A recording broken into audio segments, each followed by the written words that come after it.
Hello everyone, कैसे हो आप सब लोग। आप सबका बहुत बहुत स्वागत है। आज की इस वीडियो में हम डिस्कस करने वाले हैं यूट्रिन फाइब्रॉइड के बारे में, जिसे सामान्य भाषा में बच्चेदानी की गांठ कहते हैं। महिलाओं में होने वाली ये एक कॉमन डिजीज कंडीशन है जो कि 25 से 60 एज ग्रुप की जो महिलाएं होती हैं उनमें देखने को मिलती है। यूट्रिन फाइब्रॉइड यानी यूट्रस की जो मिडिल लेयर होती है यानी कि जो मायोमेट्रियम होती है उसमें पाए जाने वाली छोटे छोटे फाइब्रस होते हैं। आप इमेज में देख सकते हो जो कि वेरियस टाइप के कॉजेज होते हैं जिनकी वजह से महिलाएं के अंदर डेवलप हो सकते हैं। सो आज की इस वीडियो में हम बात करेंगे कि यूट्रिन फाइब्रॉइड किन किन कारणों की वजह से होते हैं। अगर किसी महिला में यूट्रिन फाइब्रॉइड हो रखे हैं तो उसमें क्या क्या सिम्टम्स देखने को मिलेंगे और मेनली इसका हाउ टू डायग्नोस्ट यूट्रिन फाइब्रॉइड यानी कि यूट्रिन फाइब्रॉइड का क्या इन्वेस्टिगेशन करके उसका हम पता लगा सकते हैं और मेनली इसके ट्रीटमेंट के बारे में आज की इस वीडियो में हम बात करेंगे।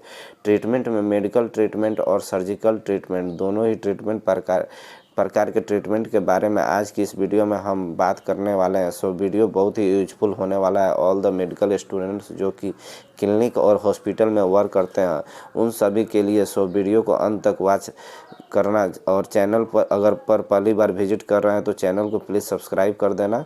चलिए वीडियो को शुरू करते हैं और सबसे पहले देखते हैं इंट्रोडक्शन यानी यूट्रिन फाइब्रॉइड क्या होते हैं, उसका जनरल इंट्रोडक्शन देखेंगे। सबसे पहले यूट्रिन फाइब्रॉइड को सामान्य भाषा में बच्चेदानी की गांठ कहा जाता है।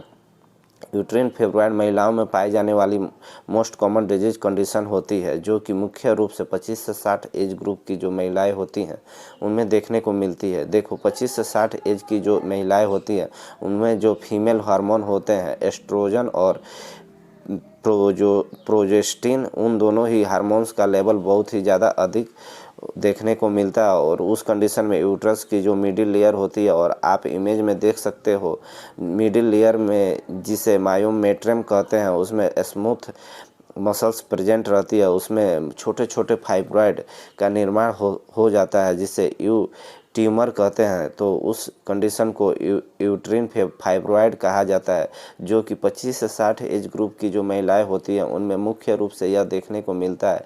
यहाँ जो ट्यूमर होता है वो नॉन कैंसरस ट्यूमर होते हैं। हाँ गाइज, आपने सही सुना है, यानी ट्यूमर जो होते हैं वो नॉन कैंसर वाले होते हैं। यह ट्यूमर क्रॉनिक समय यानी कि लंबे समय तक आपके यूट्रस में प्रेजेंट रहते हैं। अगर आपका उपयुक्त ट्रीटमेंट ना हो तो उस कंडीशन में आगे चलकर 1 या 2% का चांस होता है आगे चलकर यह कैंसर में तब्दील हो सकते हैं। मेनली ये नॉन कैंसरस ट्यूमर होते हैं। नेक्स्ट हम लोग देखेंगे, आगे बढ़ते हैं और आगे अपन देखेंगे कि causes and risk factor of the uterine fibroid यानी कि जो यूट्रिन फाइब्रॉइड होता है वो बच्चेदानी की गांठ जो होती है उनका क्या क्या कारण होते हैं, क्या क्या रिस्क फैक्टर होते हैं जिनकी वजह से यह महिला के अंदर यूट्रस में डेवलप हो सके। जैसे कि मैंने वीडियो में स्टार्टिंग में ही बताया कि यह महिलाएं में होने वाली मोस्ट कॉमन डिजीज कंडीशन है जो कि 25 से 60 एज ग्रुप की जो महिलाएं होती है उनमें देखने को मिलती है, क्योंकि उस कंडीशन में इस एज में महिलाएं में जो फीमेल हार्मोन होते हैं एस्ट्रोजन और प्रोजेस्टेरोन, इनका लेवल अधिक होता है जिसके कारण यह देखने को मिल सकती है। इसका एग्जैक्ट कॉज अभी तक ज्ञात नहीं है। वैज्ञानिक अभी तक इसका पता नहीं लगा पाए कि हम इसका एग्जैक्ट कॉज क्या है, लेकिन इसके कुछ रिस्क फैक्टर होते हैं जिसमें जो मोस्ट कॉमन रिस्क फैक्टर है वो होता है हार्मोनल इनबैलेंस, जो कि ट्रोजन और प्रोजेस्टिन जो फीमेल हार्मोन होता है उनका इनबैलेंस होने के कारण महिलाओं में यह देखने को मिल सकता है। इसके अलावा प्रेगनेंसी यानी कि गर्भावस्था, ओबेसिटी यानी कि मोटापा जेनेटिक कॉज भी होता है। अगर महिलाएं के अंदर जेनेटिक कॉज होते हैं, हेरिडिटी होते हैं, पीढ़ी दर पीढ़ी चलते आ रहे हैं, जो उस कंडीशन में यूट्रिन फाइब्रॉइड इसके अंदर डेवलप हो सकते हैं। स्ट्रेस और डिप्रेशन, अगर कोई महिलाएं बहुत ज़्यादा तनाव में रहती है या डिप्रेशन में रहती है तो उस कंडीशन में भी बच्चेदानी की गांठ हो सकती है। अल्कोहल का सेवन, अगर कोई महिलाएं बहुत ज़्यादा एक्सिव मात्रा में अल्कोहल यानी कि शराब का सेवन करती है उस कंडीशन में विटामिन डी की डिफिशियंसी या फिर यूज ऑफ कॉन्ट्रासेप्टिव पिल्स, तो इसके कंडीशन में भी उसके पूरे चांसेस होते हैं कि आगे चलकर उसके यूट्रस में यूट्रिन फेब्रॉइड का जो निर्माण यानी कि बच्चेदानी की गांठ उसके हो सकते हैं। आगे उसके सिम्टम्स के बारे में डिस्कस करेंगे। तो नेक्स्ट अपन देखते हैं सिम्टम्स ऑफ द यूट्रिन फेब्रॉइड, यानी कि यूट्रिन फेब्रॉइड अगर महिला के यूट्रस में डेवलप होते हैं तो उस कंडीशन में उसमें क्या क्या सिम्टम्स देखने को मिलते हैं।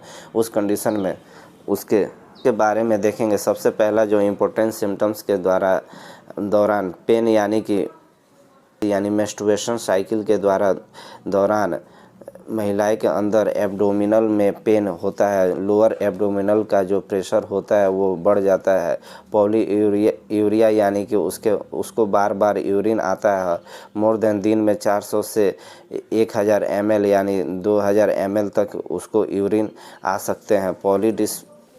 नेक्स्ट है पॉलीडिस्पेनिया, यानी प्यास ज़्यादा लगती है। जैसे कि अगर किसी व्यक्ति को या फिर किसी फीमेल को अगर बहुत ज़्यादा यूरिन आ रहा है तो ऑब्वियसली बात है कि उसको प्यास भी ज़्यादा लगेगी। नेक्स्ट है एब्डोमिनल स्वेलिंग, यानी कि एब्डोमिनल में आप इमेज में देख सकते हो उसकी स्वेलिंग यानी कि सूजन आ जाती है। एनीमिया यानी कि उसके ब्लड की कमी हो जाएगी। पैरों में दर्द यानी कि फुट पेन होगा। उसको लोअर जो आर्म है लिफ और उनमें पेन देखने को मिलेगा।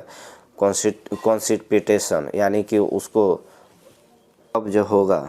मेनली इसका जो सिम्टम्स एक्टिविटी के दौरान पेन होगा। अगर किसी महिलाएं अपने मेल पार्टनर के साथ जो सेक्सुअल एक्टिविटी करेगी तो उस कंडीशन में महिलाएं के यूट्रस में या फिर जो वेजाइना होता है उसमें पेन देखने को मिलेगा। यह कुछ सिम्टम्स होते हैं जो कि यूट्रिन फेब्रॉइड के बारे में।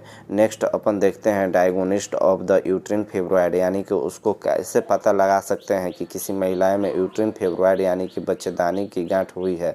सो आप क्लिनिकली लक्षण अगर किसी महिलाएं में जो सिम्टम्स आधार पर पता लगा सकते हैं लेकिन उसके अलावा कुछ स्पेसिफिक इन्वेस्टिगेशन होते हैं जो कि हॉस्पिटल में किए जाते हैं जिसके आधार पर यूट्रिन फेब्रॉइड का पता लगाया जा सकता है।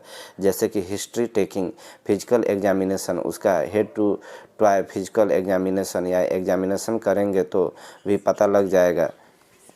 और कुछ स्पेसिफिक एग्ज़ाम इन्वेस्टिगेशन होते हैं जैसे कि hysteroscopy, laparoscopy, uterus transvaginal sonography. इन सभी इन्वेस्टिगेशन के द्वारा हम पता लगा सकते हैं कि यूट्रस में फाइब्रोस का यानी कि जो ट्यूमर होते हैं या उसका निर्माण हुआ है या फिर नहीं हुआ है। इस आधार पर हम उसका ट्रीटमेंट कर सकते हैं। नेक्स्ट अपन देखते हैं कि treatment of the uterine fibroid, uterine जो कि बच्चेदानी की जो गांठ होती है उसका क्या ट्रीटमेंट होता है। कि ट्रीटमेंट में हम मेडिकल ट्रीटमेंट और सर्जिकल ट्रीटमेंट दोनों ही चीज़ों के बारे में बात करेंगे।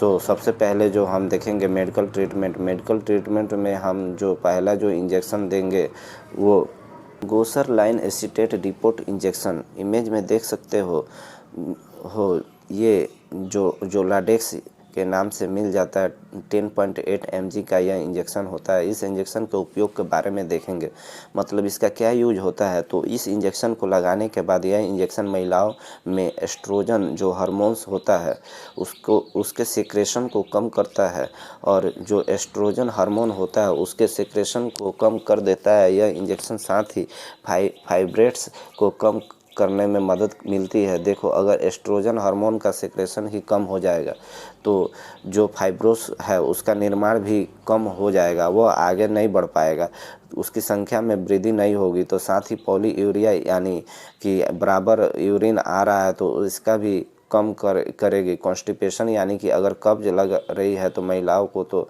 उस कंडीशन में भी इस इंजेक्शन का यूज किया जाता है। नेक्स्ट हमारा जो मेडिसिन के बारे में बात करेंगे वो मेडिसिन मॉड्यूलेटर ड्रग्स आप इमेज में देख सकते हो, जिसमें जो टैबलेट देंगे वो होती है यूलिप्रिस्टल, मेफीप्रिस्टोन या लेट्रोजोल। आप इमेज में देख सकते हो यह सभी टैबलेट मॉड्यूलेटर ड्रग्स के अंतर्गत दे सकते हैं, जिनका जो यूज होता है वह यह दवाई महिलाएं के शरीर में फाइब्रोस को बनने से रोकती है तथा उनकी गति को धीमा करती है। इन टैबलेट के लेने के बाद जो महिलाएं के जो फाइब्रेट्स होते हैं उनके बनने की गति जो होती है उसको कम कर देती है, वो आगे ज़्यादा बढ़ने नहीं देती है, ज़्यादा सीवियर कंडीशन नहीं डेवलप होती है। साथ ही स्टॉप ब्लीडिंग यानी कि मास्टरबेशन साइकिल्स के दौरान इसका पेन है, उस साथ ही ब्लीडिंग होती है, तो उस ब्लीडिंग को भी यह टैबलेट रोकने का कार्य करती है। एंड के बारे में देखेंगे, सिम्टमेटिक ड्रग्स का मतलब होता है महिलाएं में जो सिम्टम्स अकॉर्डिंग हम ट्रीटमेंट दे सकते हैं। जैसे कि फीवर अगर हो रहा है तो उसका पैरासीटामोल टैबलेट यानी 500 mg OD में दिन में एक बार दे सकते हैं, या एब्डोमिनल पेन के लिए डाइसाइक्लोमिन टैबलेट दे सकते हैं, या नोजिया एंड वोमिटिंग यानी कि उसका जी मचलाना या फिर उल्टी जैसी समस्याओं को अंदर देखने को मिल रही है तो उस कंडीशन में हम ओंडास्टिरोन टैबलेट दे सकते हैं, या फिर इंजेक्शन दे सकते हैं। जैसे गैस और एसिडिटी के लिए पेंटॉप रेनिटिरिन जैसी समस्या जैसी टैबलेट को हम दे सकते हैं।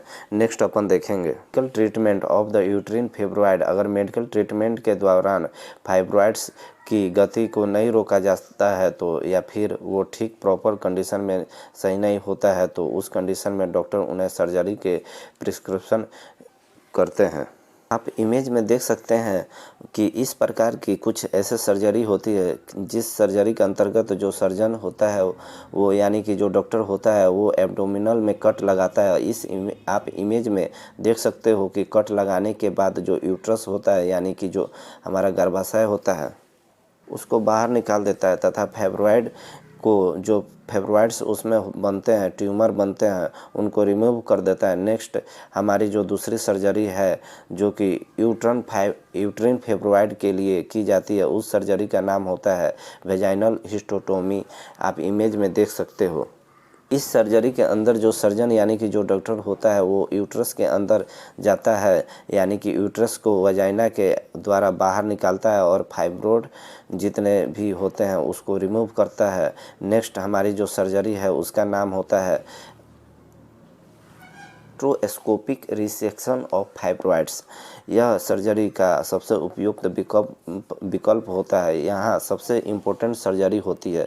ये अम्यूमम प्रेजेंट टाइम में सबसे ज़्यादा पसंदीदा जो कि एम्यूमन डॉक्टर इसको इस सर्जरी द्वारा फाइब्रोस को रिमूव किया जाता है। इस सर्जरी का एक पॉजिटिव पॉइंट यह है कि अगर कोई महिलाएं भविष्य में गर्भवती होना चाहती है तो उस कंडीशन में डॉक्टर इस सर्जरी को करते। नेक्स्ट अपन देखते हैं प्रिवेंशन यूट्रिन फाइब्रॉयड, यानी कि यूट्रिन फाइब्रॉयड जो फिब्स होते हैं उसका क्या क्या प्रिवेंशन हम कर सकते हैं, उसके लिए हम क्या क्या प्रिवेंशन कर सकते हैं उसके बारे में देखेंगे। सबसे पहला होता है प्रिवेंशन, यानी कि उसका फिजिकल एक्सरसाइज करनी है। यह वो फिट एंड फाइन रहेगी तो उस कंडीशन में उसके यूट्रिन फाइब्रॉयड बनने की समस्या नहीं रहेगी। साथ ही यूज एक्सेसिव रेड मीट, यानी कि जो जितना भी रेड मीट होता है उसको ज़्यादा नहीं खाना चाहिए।